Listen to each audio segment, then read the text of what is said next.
Chapter 3. Her only awareness, as she lay sprawled in front of her school locker on the mud-streaked floor, was that her elbow was hurting, really hurting. Falling down is always such a shock. It happened so fast. One moment you are bright, moving quickly forward with some very deliberate intention of being in your seat when the final bell rings. And the next minute, you are lying flat on your back, immobilized, stunned, and hurting. And the worst thing in the whole world is to fall down at school, where everybody can see you.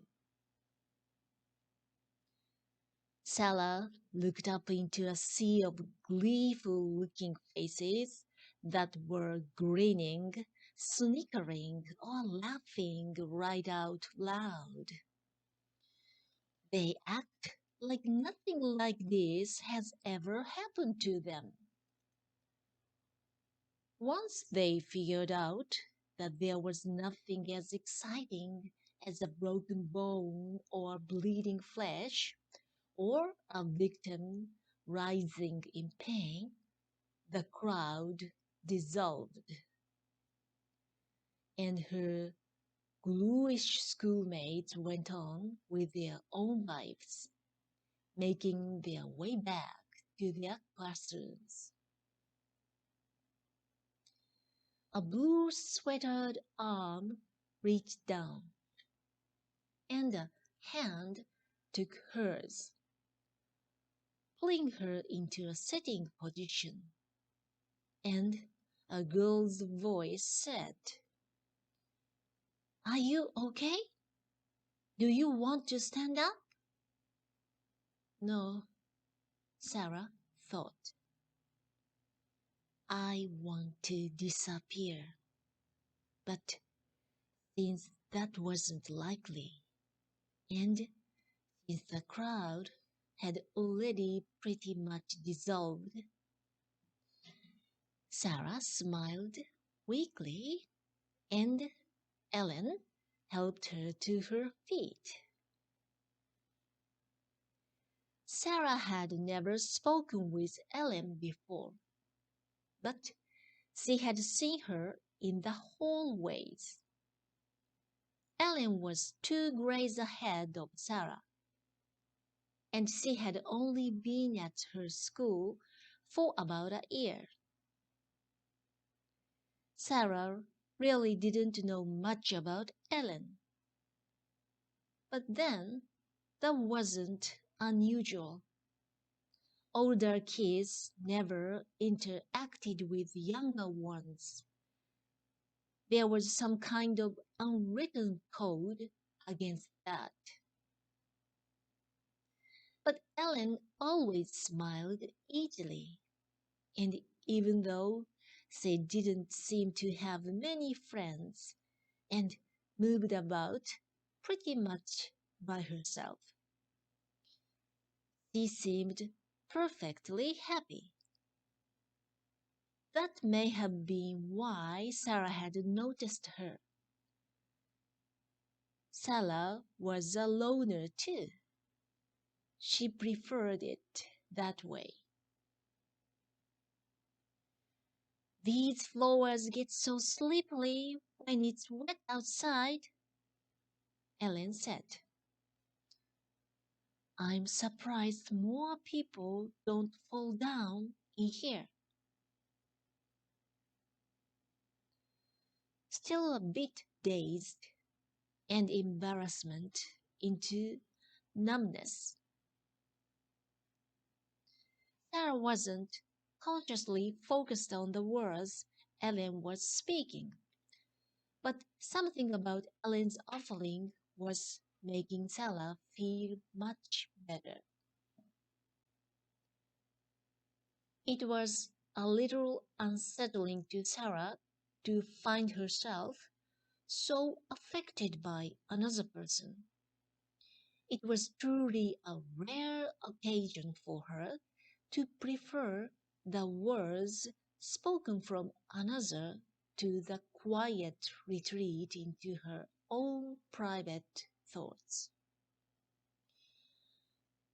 This felt weird. "Thank you," Sara murmured. "I don't think it will look so bad once it dries a bit," Ellen said. And again, it wasn't the words that Ellen spoke. They were just normal, everyday words. But it was something else, something about the way she spoke them.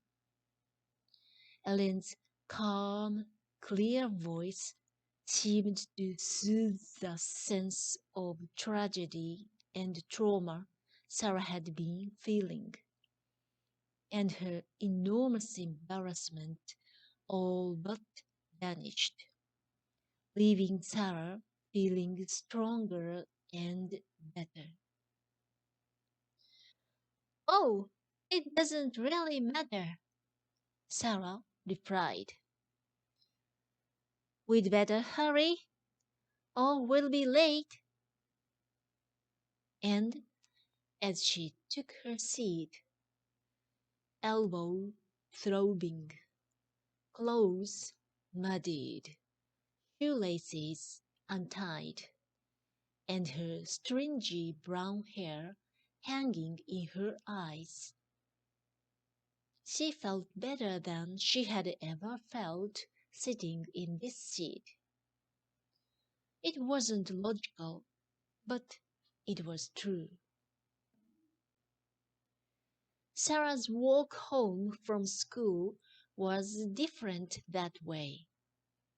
Instead of withdrawing into her own quiet thoughts, noticing not much more than the narrow path in the snow before her, Sarah felt alert and alive. She felt like singing.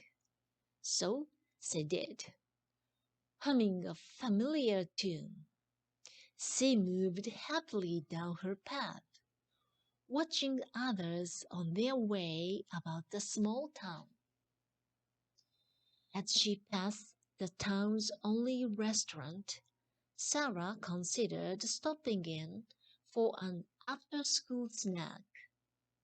Often a glazed donut or an ice cream cone or a small basket of French fried potatoes was just the thing to temporarily distract Sarah from the long, weary day she had spent in school. "I still have all of this week's allowance," Sarah thought, standing on the sidewalk in front of the small cafe, considering.